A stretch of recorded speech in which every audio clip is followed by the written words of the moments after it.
ದೇವುಡು ಅವರ ಮಹಾಕ್ಷತ್ರಿಯ. ಸೋಲೋ ಗೆಲುವೋ, ವೃತ್ರೇಂದ್ರನು ತ್ರೈಲೋಕ್ಯಾಧಿಪತ್ಯವನ್ನು ಪಡೆದ ದಿವಸ. ಇಂದು ಅಮರಾವತಿಯಲ್ಲಿ ಮಾತ್ರವಲ್ಲ, ಭೋಗವತಿಯಲ್ಲಿಯೂ ದೊಡ್ಡ ಹಬ್ಬ. ಹಬ್ಬವೆಂದರೆ ಇನ್ನೇನು, ಸ್ವಚ್ಛಂದ ಭೋಗ. ಎಲ್ಲರೂ ಹೊಸ ತೊಡಿಗೆ ತೊಟ್ಟು ಔತಣದ ಊಟ ಉಂಡು ಅಮಿತವಾದ ಭೋಗವನ್ನು ನಿರೀಕ್ಷಿಸುತ್ತಾ ಸಂಜೆಯಾದೀತೆ ಎಂದು ಕಾದಿದ್ದಾರೆ. ಅವತ್ತಿನ ವಿಶೇಷವೆಂದರೆ ಹಿಂದಿನ ಇಂದ್ರನು ಇವತ್ತಿನ ಇಂದ್ರನಿಗೆ ತನ್ನ ವಿಶ್ವಾಸದ ಕಾಣಿಕೆ ಎಂದು ಜೀವರತ್ನಗಳ ಮಾಲೆಯೊಂದನ್ನು ಒಪ್ಪಿಸಿದ್ದಾನೆ. ಇಂದ್ರನು ಅದನ್ನು ಮೆಚ್ಚಿಕೊಂಡು ಶಚೀಪತಿಯನ್ನು ಭೋಜನಕ್ಕೆ ಕರೆದು ತನ್ನ ಮಗ್ಗುಲಲ್ಲಿ ಕೂರಿಸಿಕೊಂಡು ಊಟ ಮಾಡಿದ್ದಾನೆ. ಇದುವರೆಗೆ ಅಸುರಾಚಾರ್ಯನಿಂದ ಹಿಡಿದು ದಾನವರೆಲ್ಲರಿಗೂ ಹಿಂದಿನ ಇಂದ್ರನು ಏನು ಸಂಚು ಮಾಡುವನೋ ಎಂದು ಸಂಶಯವಿದ್ದುದು ಇಂದು ಮಾಯವಾಗಿದೆ. ಊಟದ ಸಮಯದಲ್ಲಿ ಎಲ್ಲರಿಗೂ ಆನಂದವೋ ಆನಂದ. ಶತ್ರುಗಳಾದ ದೇವದಾನವರು ಇಂದು ಪರಮ ಸ್ನೇಹಿತರಾಗಿದ್ದಾರೆ. ಇಂದಿನ ಆನಂದದಲ್ಲಿ ಹಿಂದಿನ ದ್ವೇಷವನ್ನೇ ಬಿಟ್ಟುಕೊಟ್ಟು ಶುದ್ಧವಾದ ಹೃದಯದಿಂದ ಎರಡು ನದಿಗಳು ಬೆರೆಯುವಂತೆ ಬೆರೆತಿದ್ದಾರೆ. ಅಸುರಾಚಾರ್ಯನು ಇದೇನು ಇಂದಿನ ವಿಶೇಷ, ದೇವತೆಗಳು ತಮ್ಮ ವೈಭವವನ್ನೇ ಮರೆತು ನಮಗೆ ದ್ವಿತೀಯರಾಗಿ ಇರಲು ಒಪ್ಪಿಕೊಂಡಂತೆ ಇದೆಯಲ್ಲ, ಅಥವಾ ವೃತ್ರ ಪ್ರಭಾವದ ಮೇಲೆ ತಮ್ಮದೇನೂ ಇನ್ನು ನಡೆಯುವುದಿಲ್ಲವೆಂದು ಮನಗಂಡು ಯತ್ನವಿಲ್ಲದೆ ಈ ಸೋಲಿಗೆ ಒಪ್ಪಿಕೊಂಡಿರುವರೋ ಎಂದು ಯೋಚಿಸುತ್ತಿದ್ದಾನೆ. ಆದರೂ ಆ ಅಮಲು ಎಲ್ಲೆಲ್ಲಿಗೋ ಎಳೆದುಕೊಂಡು ಹೋಗುವ ಮನಃಪ್ರವಾಹದಲ್ಲಿ ಕೊಚ್ಚಿ ಹೋಗುತ್ತಾನೆ. ಸುರಾಚಾರ್ಯನೂ ಯೋಚಿಸುತ್ತಿದ್ದಾನೆ. ವೃತ್ರ ಪ್ರಭಾವವು ಇಳಿವೇಗವಾಗಿದೆ. ದಾನವೇಂದ್ರನ ತೇಜಸ್ಸು ಅಭಿಭೂತವಾಗುತ್ತಿದೆ. ಇಲ್ಲದಿದ್ದರೆ ಇವರು ಇಂದು ಸೋತಿರುವ ದೇವತೆಗಳ ಅಂತಸ್ತಿಗೆ ಇಳಿಯುತ್ತಿದ್ದರೆ ಇವತ್ತೇ ಏನು ವೃತ್ರನ ಕೊನೆಯ ದಿನ. ಅಬ್ಬಾ, ಅಸುರರಿಗೆ ಇಂದು ಏನೂ ಬೇಕಾಗಿಲ್ಲ. ಬೇಕಾಗಿರುವುದೆಲ್ಲ ಅನ್ನಪಾನ ಭೋಗ. ಆಗಲಿ, ಅವರು ಬೇಕಾದುದನ್ನು ಅನುಭವಿಸಲಿ. ಅಯ್ಯೋ, ದೇವಲೋಕದಲ್ಲಿ ದೇವತೆಗಳಲ್ಲದೆ ಇನ್ನು ಯಾರೇ ಆಗಲಿ ತಾವು ಅನುಭವಿಸಿದ ಭೋಗಕ್ಕೆ ಬೆಲೆಯನ್ನು ಕೊಡಬೇಕು ಎಂಬುದನ್ನು ಇವರು ತಿಳಿದಿದ್ದರೆ ಎಷ್ಟು ಚೆನ್ನಾಗಿತ್ತು ಎಂದು ಯೋಚಿಸುತ್ತಾ ವೃತ್ರನ ಕಡೆ ನೋಡುತ್ತಾನೆ. ಅಲ್ಲಿ ವಿಕಾರವಾಗಿ ರುಂಡವಿಲ್ಲದ ಕಬಂಧವೊಂದು ಕುಳಿತಂತೆ ಕಾಣುತ್ತದೆ. ಮತ್ತೊಮ್ಮೆ ನೋಡಿದನು, ಇನ್ನೂ ಒಮ್ಮೆ ನೋಡಿದನು. ಸುರಾಚಾರ್ಯನಿಗೆ ಹೇಗೋ ಆಯಿತು. ಹಾಗಾದರೆ ಇಂದೇ ಕೊನೆಯ ದಿನವೇನು? ಇಂದಿಗೆ ವೃತ್ರನ ಅವತಾರ ಪೂರ್ಣವಾಗುವುದೇನು? ಸುರಾಚಾರ್ಯನು ನಂಬಲಾರನು. ಆದರೆ ಸುಮ್ಮನಿರುವುದೆಂತೂ ಕುಳಿತಿದ್ದ ಕಡೆಯಿಂದಲೇ ಹಾಗೆಯೇ ಯಾರಿಗೂ ಗೊತ್ತಾಗದಂತೆ ಗುಟ್ಟಾಗಿ ದಿವ್ಯ ದೃಷ್ಟಿಯನ್ನು ಅವಲಂಬಿಸಿ ಸುತ್ತಲೂ ನೋಡಿದನು. ದಾನವೇಂದ್ರರು ಯಾರ ಮುಖದಲ್ಲೂ ತೇಜಸ್ಸಿಲ್ಲ. ಹಾಗಾದರೆ ಇವರು ಇಲ್ಲಿ ಇರಲು ಇದೇ ಕೊನೆಯ ದಿನವೇನು ಎಂದು ಅವನಿಗೆ ಆಶ್ಚರ್ಯವಾಯಿತು. ಹಾಗೆಯೇ ಶಚೀಪತಿಯನ್ನು ನೋಡಿದನು. ಆತನ ತೇಜಸ್ಸು ಒಂದು ಕಡೆ ಮಸುಳಿಸಿ ಮೇಘಾವೃತವಾದ ಚಂದ್ರನಂತೆ ಡೊಂಕಾಗಿದ್ದರೆ, ಇನ್ನೊಂದು ಕಡೆ ಮಧ್ಯಾಹ್ನದ ಸೂರ್ಯನಂತೆ ಪ್ರಚಂಡವಾಗಿದೆ. ಕೂಡಲೇ ಬ್ರಹ್ಮದೇವನ ಮಾತು ನೆನಪಾಯಿತು. ಸರಿ, ಬ್ರಹ್ಮದೇವನು ಸೂಚಿಸಿದ ಕಾಲವು ಬಂದಂತಿದೆ. ಇನ್ನು ನಾನು ಮೈಯೆಲ್ಲಾ ಕಣ್ಣಾಗಿರಬೇಕಾದ ಕಾಲ ಬಂದಂತಿದೆ. ಏನಾದರೂ ಮಾಡಿ ಇಂದ್ರನಿಗೆ ಇದನ್ನು ಸೂಚಿಸಿದ್ದರೆ ಚೆನ್ನಾಗಿತ್ತಲ್ಲ. ಅಥವಾ ಎಲ್ಲರ ಹೃದಯದಲ್ಲೂ ಕುಳಿತು ಎಲ್ಲರನ್ನೂ ಪ್ರೇರೇಪಿಸುವ ಆ ಮಹಾವಿಷ್ಣುವಿಗೆ ನಮಸ್ಕಾರವು. ಪ್ರಭುವೇ, ನೀನು ದೇವತೆಗಳ ಬೆಂಬಲಿಗನು. ನಿನ್ನ ಅನುಗ್ರಹದಿಂದಲೇ ದೇವತೆಗಳು 3 ಲೋಕಗಳನ್ನು ಆಳುತ್ತಿರುವರು. ನಿನ್ನ ಕೃಪೆಯಿಂದಲೇ ವೃತ್ರನಂತಹ ಪರಮ ಪರಾಕ್ರಮಿಯ ಕೈಗೆ ಸಿಕ್ಕಿದರೂ ದೇವತೆಗಳು ಇನ್ನೂ ಬದುಕಿರುವರು. ಮತ್ತೆ ಕೃಪೆ ಮಾಡು. ನಿನ್ನ ಭಕ್ತರ ಅಳಿದ ಐಶ್ವರ್ಯವೆಲ್ಲವೂ ಮತ್ತೆ ಹಿಂದಕ್ಕೆ ಬರಲಿ. ಇಂದ್ರನು ಮತ್ತೆ ಇಂದ್ರನಾಗುವಂತೆ ಅನುಗ್ರಹಿಸು. ನಿನ್ನ ಪ್ರಚೋದನವಿಲ್ಲದೆ ಹುಲ್ಲು ಕಡ್ಡಿಯೂ ಅಲ್ಲಾಡಲು ಸಾಧ್ಯವಿಲ್ಲವೆಂದು ತಿಳಿದು ಇಂದ್ರನನ್ನು ಕೈ ಬಿಡಬೇಡವೆಂದು ನಿನ್ನನ್ನು ಪ್ರಾರ್ಥಿಸುವೆನು ಎಂದು ಕುಳಿತಲ್ಲಿಂದಲೇ ಪ್ರಾರ್ಥಿಸಿದನು. ಮನಸ್ಸು ಹರ್ಷಗೊಂಡು ತನ್ನ ಪ್ರಾರ್ಥನೆಯನ್ನು ದೇವನು ಕೇಳಿದನೆಂದು ಸೂಚಿಸಿತು. ಭೋಜನವಾಗುತ್ತಿದ್ದ ಹಾಗೆಯೇ ವೃತ್ರನು ಇಂದ್ರನಿಗೆ ಹೇಳಿ ಕಳುಹಿಸಿದನು. ಆತನನ್ನು ಕರೆಯಿಸಿಕೊಂಡು ತನ್ನ ಸಂತೋಷದ ಆವೇಶದಲ್ಲಿ ದಾನವೇಂದ್ರರನ್ನೆಲ್ಲಾ ಕರೆದು, ನಾಳಿನಿಂದ ಇಂದ್ರನನ್ನು ನನ್ನ ಪಕ್ಕದಲ್ಲಿ ಸಿಂಹಾಸನದಲ್ಲಿ ಕುಳ್ಳಿರಿಸಿಕೊಳ್ಳುವೆನು. ಯಾವ ಮಾನ ಮರ್ಯಾದೆಗಳು ನನಗೆ ಆಗುತ್ತಿವೆಯೋ ಅವೆಲ್ಲವೂ ಈತನಿಗೆ ಆಗಬೇಕು ಎಂದು ನನ್ನ ಅಪ್ಪಣೆ ಎಲ್ಲರಿಗೂ ತಿಳಿದಿರಲಿ ಎಂದನು. ಆತನಿಗೆ ಆಗಿರುವ ಅತಿ ಸಂತೋಷಕ್ಕೆ ಕಾರಣವನ್ನು ಊಹಿಸಲಾರದೆ ಇಂದ್ರನು ಈತನೇಕೆ ಹೀಗೆ ಮಾತಾಡುತ್ತಿರುವನು ಎಂದು ಸುರಾಚಾರ್ಯನ ಮುಖವನ್ನು ನೋಡಿದನು. ಆತನು ಅದೇನು ಸನ್ನೆ ಮಾಡಿದನೋ. ಇಂದ್ರನು ಎಚ್ಚರಗೊಂಡು, ಅಪ್ಪಣೆ, ಸನ್ನಿಧಾನವು ಏನು ಬೇಕಾದರೂ ಮಾಡಬಹುದು ಎಂದು ವಿನಯದಿಂದ ಕೈ ಮುಗಿದನು.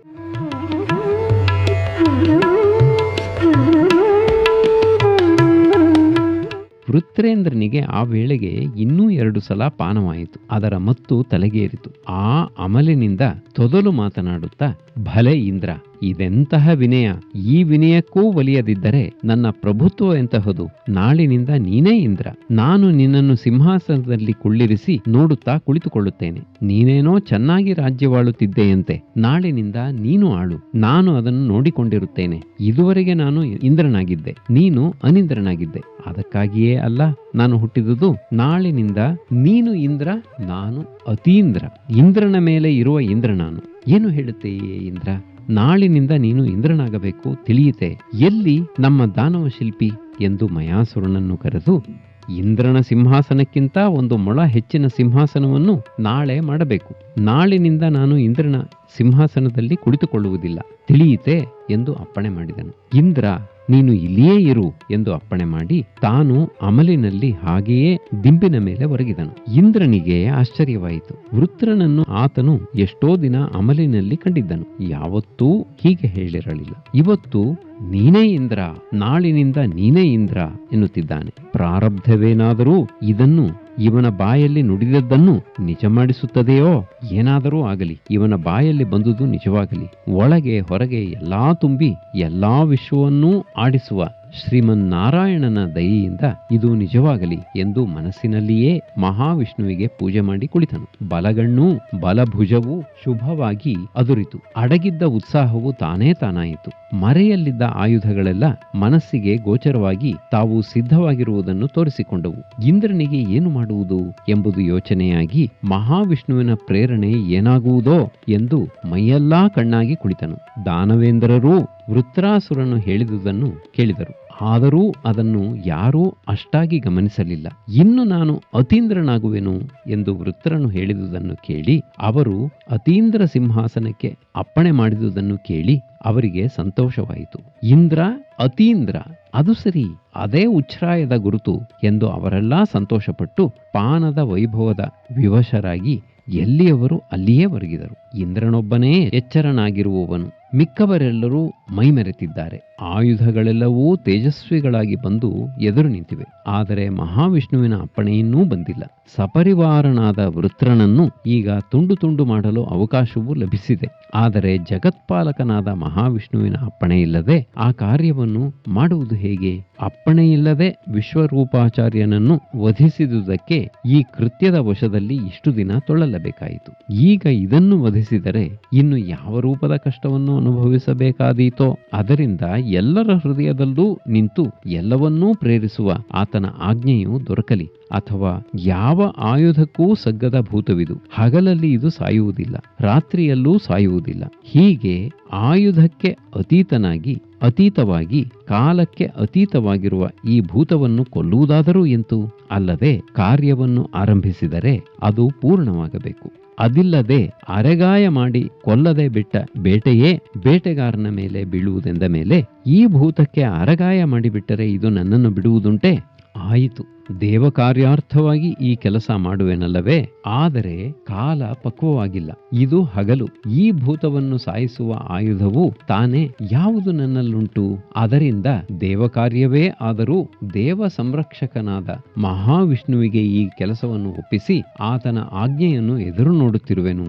ಅಂತೂ ಭೂತಕ್ಕೆ ಕೊನೆಯ ಕಾಲ ಬಂದಿರಬೇಕು. ನಾಳಿನಿಂದ ನೀನು ಇಂದ್ರ ಎಂದು 3 ಸಲ ಹೇಳಿದೆ. ಅದರಿಂದ ಇಂದೇ ಇದರ ವಧವಾಗಬೇಕು. ಕಾಲವು ಯಾವುದು, ಆಯುಧವು ಯಾವುದು ಎಂಬುದನ್ನು ಮಹಾವಿಷ್ಣುವು ನಿರ್ಧರಿಸಲಿ. ಎಷ್ಟೇ ಆಗಲಿ ನಾನು ಹೊಡೆಯುವುದಕ್ಕೆ, ಹೊಡೆಸುವವನು ಮಹಾವಿಷ್ಣು ಎಂದು ಇಂದ್ರನು ಕೈ ಮುಗಿದನು. ಇಂದ್ರನು ಆ ಮಾತನ್ನಾಡುತ್ತಿದ್ದ ಹಾಗೆಯೇ ವೃತ್ರನು ಕನವರಿಸಿಕೊಂಡನು. ಸರಿ ಇಂದ್ರ, ಭಲೆ, ನಿನ್ನ ಮಾತು ಸರಿ. ಇಂದ್ರನು ಮೈಯೆಲ್ಲಾ ಕಣ್ಣಾಗಿ ವೃತ್ರನಿಂದ ಆ ಮಾತು ಆಡಿಸಿದವರು ಯಾರು ಎಂದು ನೋಡಿದನು. ಇನ್ನು ಯಾರು? ಮಹಾವಿಷ್ಣು. ಸರಿ ಎಂದು ಮಾನಸೋಪಚಾರ ಮಾಡಿ ಶಚೀಪತಿಯು ಇನ್ನೂ ಎಚ್ಚರವಾಗಿ ಕುಳಿತನು. ಗೆಲುವೇ ಸೋಲು. ಇನ್ನು ಅಷ್ಟು ಹೊತ್ತಿನೊಳಗೆ ವೃತ್ರನು ಗಾಬರಿಗೊಂಡು ಎದ್ದನು. ಮುಖ ಕಣ್ಣು ಎಲ್ಲವೂ ಗಾಬರಿಯನ್ನು ಸೂಚಿಸುತ್ತಾ ಇತ್ತು. ಕಣ್ಣು ಬಿಟ್ಟು ನೋಡುತ್ತಾನೆ.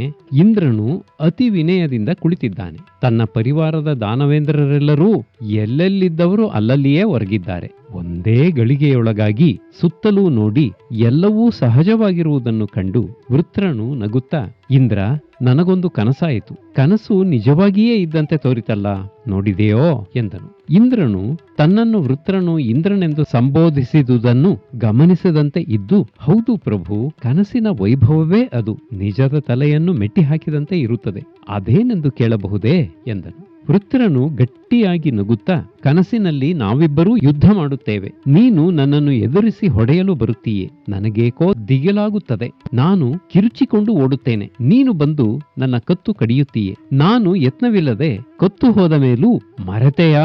ವೃತ್ರನು ಸದೇಹನಾಗಿರುವುದಕ್ಕಿಂತ ವಿದೇಹನಾಗಿ ಹೆಚ್ಚು ಬಲಿಷ್ಠನು ಎಂದು ನಿನ್ನನ್ನು ಹಿಡಿದುಕೊಳ್ಳುತ್ತೇನೆ. ಆದರೂ ದಿಗಿಲಾಗಿ ಎಚ್ಚರವಾಯಿತು ಎಂದು ನಗುತ್ತಾ, ನಿನಗೆ ನನ್ನನ್ನು ಕೊಲ್ಲುವ ಬುದ್ಧಿ ಇಲ್ಲವಲ್ಲ ಎಂದು ಹೇಳುತ್ತಾನೆ. ಇಂದ್ರನು, ನನಗಂತಹ ಬುದ್ಧಿಯೇ, ಚೆನ್ನಾಯಿತು ಎಂದು ನಗುತ್ತಾ ಒಳಗೊಳಗೆ, ದೇವ, ಈ ಕನಸು ನಿಜವಾಗಲಿ, ಈ ಭೂತವಿಂದು ಸಾಯಲಿ ಎಂದು ನಾರಾಯಣನಿಗೆ ಕೈ ಮುಗಿಯುತ್ತಾನೆ. ವೃತ್ರ ಹಾಗೆಯೇ ಅರೆಗಣ್ಣು ಮುಚ್ಚಿ ನಿದ್ದೆಯ ಜೋಂಪನ್ನು ಅನುಭವಿಸುತ್ತಾ ಒಂದಷ್ಟು ಹೊತ್ತು ಇದ್ದು ಮೈ ಮುರಿದು ಎಚ್ಚರ ಮಾಡಿಕೊಂಡು ಸುತ್ತಲೂ ಬಿದ್ದಿದ್ದ ದಾನವೇಂದ್ರರನ್ನು ತಿರಸ್ಕಾರವಾಗಿ ನೋಡುತ್ತಾ, ನೋಡು, ನಾವು ನಾಳೆಯ ಬೆಳಗ್ಗೆಯವರೆಗೆ ಹೀಗೆ ಬಿದ್ದಿರುವೆವೋ ಏನೋ ಎಂದು ಮೇಲಕ್ಕೆದ್ದು, ಇದು ಅಪ್ಪಣೆಯಲ್ಲ, ವಿಶ್ವಾಸದ ಪ್ರಾರ್ಥನೆ. ಹಾಗೆಯೇ ಸಮುದ್ರ ತೀರಕ್ಕೆ ಹೋಗಿ ಬರೋಣ. ರಥವನ್ನು ತರಿಸುವೆಯಾ ಎಂದನು. ಇಂದ್ರನು, ಪ್ರಾರ್ಥನೆ ಎನ್ನುವಷ್ಟು ಗೌರವವೇಕೆ, ತರಿಸುವೆನು ಎಂದು ಹೇಳಿ ಹೋಗಿ ಪ್ರಹರಿಗೆ ಹೇಳಿದನು. ಇನ್ನೊಂದು ಗಳಿಗೆಯೊಳಗಾಗಿ ರಥವು ಬಂತು. ಇಂದ್ರ ವೃತ್ರರಿಬ್ಬರೇ ರಥದಲ್ಲಿ ಕುಳಿತು ಸಮುದ್ರ ತೀರಕ್ಕೆ ಹೋದರು. ಇಂದ್ರನಿಗೆ ಆಶ್ಚರ್ಯ. ವೃತ್ರನು ಯಾವ ಕವಚವನ್ನೂ ಧರಿಸಿಲ್ಲ, ತಾನೂ ಯಾವ ಕವಚವನ್ನೂ ಧರಿಸಿಲ್ಲ. ಮೈ ಮೇಲೆ ಅಷ್ಟು ಆಭರಣಗಳಿವೆ. ಅಂದು ವೃತ್ರ ತನ್ನ ಗುರು ಕಿರೀಟವನ್ನೂ ಧರಿಸಿಲ್ಲ. ಸಮುದ್ರ ತೀರದಲ್ಲಿ ಯಾವುದ್ಯಾವುದೋ ಮಾತುಗಳನ್ನು ಆಡುತ್ತಾ ಇಬ್ಬರೂ ಸಂತೋಷವಾಗಿ ಹೊತ್ತು ಕಳೆಯುತ್ತಿದ್ದಾರೆ. ಇಂದ್ರನ ಮನಸ್ಸು ಮಾತ್ರ ಯಾವುದೋ ಮಹತ್ತರವಾದ ಕಾರ್ಯವನ್ನು ಸಾಧಿಸಬೇಕಾದ ಕಾಲದಲ್ಲಿ ಇರುವಂತೆ ಪೂರ್ಣವಾಗಿ ಜಾಗೃತವಾಗಿದೆ. ವೃತ್ರನು ತನ್ನ ದುಃಖವನ್ನು ಹೇಳಿಕೊಳ್ಳುತ್ತಾನೆ. ನೋಡು ಇಂದ್ರ, ಬೇಕೆಂದರೂ ನಾನು ಯಾರೊಡನೆಯೂ ಯುದ್ಧ ಮಾಡುವಂತಿಲ್ಲವೋ? ನನಗೆ ಮಲ್ಲ ಯುದ್ಧ ಮಾಡಬೇಕೆಂದು ಆಸೆ. ನೀನು ಬೇಕೆಂದರೆ ಪರ್ವತದಷ್ಟು ಆಗಬಲ್ಲೆಯಂತೆ. ಏಕೆ ನೀನು ನನ್ನ ಪ್ರಮಾಣಕ್ಕೆ ಸರಿಯಾದ ಪ್ರಮಾಣವುಳ್ಳವನಾಗಿ ನನ್ನೊಡನೆ ಒಮ್ಮೆ ಮಲ್ಲ ಯುದ್ಧ ಮಾಡಬಾರದು ಎನ್ನುತ್ತಾನೆ. ಇಂದ್ರನು, ಅದೇನೂ ಅಂತಹ ಅಸಾಧ್ಯವಲ್ಲ. ಆದರೂ ನಿಜ ಹೇಳಬೇಕೆಂದರೆ ನಿನ್ನೆದುರಿನಲ್ಲಿ ನನ್ನ ಯಾವ ಪ್ರಭಾವವೂ ನಡೆಯುವುದಿಲ್ಲ. ನಿನ್ನನ್ನು ಕಂಡು ನನ್ನ ಸಿದ್ಧಿಗಳೆಲ್ಲ ಹೆದರಿ ಎಲ್ಲಿಯೋ ಅವಿತುಕೊಂಡಂತಿವೆ ಎಂದು ನಗುತ್ತಾನೆ. ಇಲ್ಲ ಇಂದ್ರ, ನಿನ್ನ ಸಿದ್ಧಿಗಳು ನಿನಗೆ ಹಿಂತಿರುಗಲಿ. ಜೊತೆಗೆ ನಾನೇ ಕೊನೆಗೆ ಸೋಲುತ್ತೇನೆ. ಇನ್ನಾದರೂ ಮನಸ್ಸು ಮಾಡು. ನನ್ನ ಸಿದ್ಧಿಗಳೆಲ್ಲ ನನಗೆ ಹಿಂತಿರುಗಿ ಬಂದರೂ ನಾನೂ ನೀನು ಸ್ನೇಹಿತರಾಗಿರುವುದಾಗಿ ಪ್ರಮಾಣ ಮಾಡಿಕೊಂಡಿದ್ದೇವೆ. ಮಲ್ಲ ಯುದ್ಧವು ಏನಿದ್ದರೂ ಪ್ರಾಣವನ್ನು ಪಣವಾಗಿಟ್ಟು ಮಾಡಿದರೆ ಚೆನ್ನ. ನಾನು ನಿನ್ನ ದ್ವೇಷಿಯಲ್ಲ, ಅದರಿಂದ ಸಾಧ್ಯವಿಲ್ಲ. ಹಾಗಲ್ಲ ಇಂದ್ರ, ನಾನೇ ಅಪ್ಪಣೆ ಕೊಡುತ್ತೇನೆ. ನಿನಗೆ ವಿಶ್ವಾಸಘಾತುಕತ್ವವೂ ಬರದಿರಲಿ. ನಾನು ವರವನ್ನು ಕೊಡುತ್ತೇನೆ. ಬಾ, ಒಮ್ಮೆ ಮಲ್ಲ ಯುದ್ಧ ಮಾಡೋಣ. ಈ ತೋಳುಗಳ ತೀಟೆ ತೀರಲಿ. ಆಗಲಿ, ನೋಡೋಣ. ನನಗೆ ಬೇಕಾದುದು ಈಗ. ನೀನು ಏನೋ ಸಾವಧಾನವಾಗಿ ಆಗಲಿ ನೋಡೋಣ ಎನ್ನುತ್ತೀಯೆ. ಈ ವೇಳೆಗೆ ಸಂಜೆಯಾಯಿತು. ವೃತ್ರನು ಹೇಳಿದನು, ಇಂದ್ರ, ನೋಡು, ಸೂರ್ಯನು ಪಶ್ಚಿಮದಲ್ಲಿ ಮುಳುಗುತ್ತಿದ್ದಾನೆ. ಸಂಜೆಯಾಗುತ್ತಿದೆ. ಈಗ ನನಗೆಷ್ಟು ಬಲ ಬಲ್ಲೆಯಾ? ಬೇಕಾದರೆ ಸಮುದ್ರವನ್ನೆಲ್ಲ ಅಂಗೈಯಲ್ಲಿ ಹಿಂದಕ್ಕೆ ತಳ್ಳಿಬಿಡುತ್ತೇನೆ. ನೋಡುವೆಯಾ ನನ್ನ ಪೌರುಷವನ್ನು? ಹೌದು, ನೀನಂತಹ ಬಲಶಾಲಿ ಎಂದೇ ನಾನು ನಿನ್ನ ಮೇಲೆ ಯುದ್ಧ ಮಾಡಲು ಹಿಂತೆಗೆದುದು. ನೀನು ಯುದ್ಧ ಮಾಡುವುದಾದರೆ ಅದನ್ನೆಲ್ಲ ತಿಡುವೆನು. ಆಯಿತು, ನಾನು ಎಷ್ಟು ಹೇಳಿದರೂ ನೀನು ಒಪ್ಪುವುದಿಲ್ಲ. ಅದಿರಲಿ, ಹೋಗಲಿ. ಇಲ್ಲಿ ಬಂಡೆಗಳಂತೆ ತೇಲಿ ಬರುತ್ತಿರುವ ಈ ನೊರೆಯನ್ನು ನೋಡು. ಇದರಿಂದ ಹೊಡೆದು ಯಾರನ್ನಾದರೂ ಕೊಲ್ಲಲಾದೀತೆ? ನಿನ್ನಂತಹ ಪರಾಕ್ರಮಿಗೆ ಯಾವುದು ತಾನೇ ಸಾಧ್ಯವಿಲ್ಲ. ಹೊಡೆಯಲು ಸಾಧನವಲ್ಲ ಮುಖ್ಯ, ಹೊಡೆಯುವ ಕೈ ಎಷ್ಟು ಬಲವನ್ನು ಆ ಸಾಧನಕ್ಕೆ ಕೊಡಬಲ್ಲದು ಎಂಬುದು ಮುಖ್ಯ. ನೀನು ಯಾರನ್ನಾದರೂ ಹಿಂದೆ ನೊರೆಯಿಂದ ಹೊಡೆದು ಕೊಂದಿದ್ದೀಯಾ? ನನಗೆ ಇದನ್ನು ಆಯುಧವಾಗಿ ಉಪಯೋಗಿಸಬಹುದು ಎಂದು ಹೊಳದೇ ಇಲ್ಲ. ನನಗೆ ಬೇಕಾದಷ್ಟು ಆಯುಧಗಳಿರುವಾಗ ಈ ನೊರೆಯನ್ನೇಕೆ ಆಯುಧವನ್ನಾಗಿ ಉಪಯೋಗಿಸಲಿ? ಈಗ ನಾನು ಹೇಳುವೆನು, ಎಲ್ಲಿ ಇದನ್ನು ಎತ್ತಿ ಹೊಡೆ ನೋಡೋಣ. ಯಾರನ್ನು ಹೊಡೆಯಲಿ? ನನ್ನನ್ನೇ ಹೊಡೆ. ಇಂದ್ರನು ಎಚ್ಚರವಾದನು. ಇನ್ನೂ ಮಹಾವಿಷ್ಣುವಿನ ಅಪ್ಪಣೆ ಇಲ್ಲ. ಅದರಿಂದ ನಕ್ಕನು. ನೀನು ಮಾಡುವ ಕೆಲಸವನ್ನು ನೋಡು ವೃತ್ರೇಂದ್ರ. ನಾನು ಇದನ್ನು ಎತ್ತಿ ಹೊಡೆದನು ಎಂದಿಟ್ಟುಕೋ. ನೀನು ಯಾವ ಆಯುಧಕ್ಕೂ ಜಗ್ಗದವನು. ಇನ್ನು ಈ ನೊರೆಗೆ ಜಗ್ಗುವೆಯಾ? ನಿನಗೆ ನಾನು ಹೊಡೆದರೂ ನೀನು ಸಾಯುವುದಿಲ್ಲ. ನನಗೆ ಅದರಿಂದ ಅಪಪ್ರಥೆ. ನೀನು ಸತ್ತರೆ ಏಕಾಂತದಲ್ಲಿ ಮಿತ್ರನನ್ನು ಹೊಡೆದು ಕೊಂದೆಯೆಂದು ನನಗೆ ಕೆಟ್ಟ ಹೆಸರು. ಹೀಗೆ ನೀನು ಮಾಡಬಹುದೇ? ಹಾಗೂ ಕೆಟ್ಟ ಹೆಸರು. ಅದರಿಂದ ಈ ಕಾರ್ಯ ನನಗೆ ಬೇಡ. ನಿನ್ನ ಪೌರುಷವನ್ನಾದರೂ ನೋಡೋಣ, ಹೊಡೆ, ನಿನಗೆ ಕೆಟ್ಟ ಹೆಸರು ಬರದಿರಲಿ. ಮತ್ತೆ ಇಂದ್ರನು ಒಳಗೆ ಮಹಾವಿಷ್ಣುವಿನ ಪ್ರಾರ್ಥನೆಯನ್ನು ಮಾಡಿದನು. ನಾರಾಯಣನು ಅಂತರ ಹೃದಯದಲ್ಲಿ ಗೋಚರನಾಗಿ, ಹೊಡೆ, ಸಾಯಲೆಂದೇ ಹೊಡೆ, ಅದರಲ್ಲಿ ನಿನ್ನ ವಜ್ರಾಯುಧವನ್ನು ಅಭಿಮಂತ್ರಿಸಿ ಹೊಡೆ, ಶತ್ರುನಾಶವಾಗಲಿ ಎಂದನು. ವೃತ್ರನೂ ಮತ್ತೆಯೂ ಬಲವಂತ ಮಾಡಿದನು. ಇಂದ್ರನು ಯೋಚಿಸುವವನಂತೆ ಹೊರಗೆ ವಿಮುಖನಾಗಿದ್ದು ಒಳಗೆ ಚಿಂತಿಸಿದನು. ಹೌದು, ಕಾಲವು ಹಗಲಲ್ಲ, ರಾತ್ರಿಯಲ್ಲ, ಸಂಜೆ. ನೊರೆಯು ಒಣಗಿದುದಲ್ಲ, ಹಸಿಯದಲ್ಲ. ಯಾವ ಆಯುಧವೂ ಇಲ್ಲ, ಭೂತವೂ ಸಾಯಲು ಸಿದ್ಧವಾಗಿದೆ. ಸರಿ ಎಂದು ವಜ್ರವನ್ನು ಆ ನೊರೆಯಲ್ಲಿ ಆರೋಪಿಸಿ, ಇದೋ ವೃತ್ರ, ನನ್ನ ಸರ್ವಶಕ್ತಿಯನ್ನೂ ಪ್ರಯೋಗಿಸಿ ಈ ನೊರೆಯಿಂದ ನಿನ್ನನ್ನು ಹೊಡೆಯುವೆನು. ನನಗೆ ಮಿತ್ರದ್ರೋಹವು ಬರದಿರಲಿ, ಇದರಿಂದ ನೀನು ಸಾಯಬೇಕು ಎಂದು ಅವನನ್ನು ಹೊಡೆದನು. ನೊರೆಯು ಅವನ ಮೈಗೆ ತಾಕಿತೋ ಇಲ್ಲವೋ, ವಜ್ರಾಯುಧವು ತನ್ನ ಕೆಲಸವನ್ನು ಮಾಡಿತು. ಆ ಪರ್ವತಾಕಾರದ ದೇಹದಲ್ಲಿ ಒಂದು ಪರ್ವತ ಶೃಂಗದ ಮೇಲೆ ನಿಂತಿದ್ದ ಮತ್ತೊಂದು ಗಿರಿಯಂತಿದ್ದ ತಲೆಯು ಥಟ್ಟನೆ ಕತ್ತರಿಸಿ ಬಿತ್ತು. ಪರ್ವತಾಕಾರದ ಆ ದೇಹವು ಉರುಳಿ ಬಿತ್ತು. ಇಂದ್ರನು ತನ್ನ ಶಚೀಪತಿತ್ವವನ್ನು ದೇವರಾಜತ್ವವನ್ನು ಧಾರಣ ಮಾಡಿಕೊಂಡು, ಇದೋ ದೇವರಾಜನಾಗಿ ಶಚೀಪತಿಯಾಗಿ ಅಪ್ಪಣೆ ಮಾಡುತ್ತಿರುವೆನು. ಈ ಪರ್ವತಾಕಾರದ ಶರೀರವನ್ನು ಹೊತ್ತು ನಿಂತಿದ್ದ ಪ್ರಾಣವು ಈಚೆಗೆ ಬರಲಿ. ಶರೀರವನ್ನು ರಚಿಸಿರುವ ಪಂಚಭೂತಗಳೆಲ್ಲವೂ ಈ ಕ್ಷಣದಲ್ಲಿ ವಿಘಟಿತವಾಗಿ ಭೂತಗಳೊಡನೆ ಸೇರಿ ಹೋಗಲಿ ಎಂದನು. ಇನ್ನೂ ಏನು ಹೇಳಬೇಕೆಂದಿದ್ದನೋ ಅಷ್ಟರಲ್ಲಿ ನೀರಿನಲ್ಲಿ ತೊಯ್ದು ಹೋಗಿ ತನ್ನ ಅಸ್ತಿತ್ವವನ್ನೇ ಕಳೆದುಕೊಂಡು ಬಟ್ಟೆಯು ಮುದ್ದೆಯಾಗಿ ಬೀಳುವಂತೆ ಶುದ್ಧವಾಗಿ ನಿಶ್ಶಕ್ತನಾಗಿ ಅಯ್ಯೋ ಎಂದು ಬಿದ್ದು ಬಿಟ್ಟನು. ಅಗ್ನಿ, ವಾಯು, ಶಚಿ, ಬೃಹಸ್ಪತಿಗಳು ಕೂಡಲೇ ಅಲ್ಲಿಗೆ ಬಂದು ಇಂದ್ರನನ್ನು ಬೀಳದಂತೆ ಹಿಡಿದುಕೊಂಡರು. ಆತನ ಆಯುಧಗಳೆಲ್ಲವೂ ಸಾಂಗೋಪಾಂಗವಾಗಿ ಬಂದು ಅವನ ಸುತ್ತಲೂ ರಕ್ಷಣೆಗೆ ನಿಂತವು.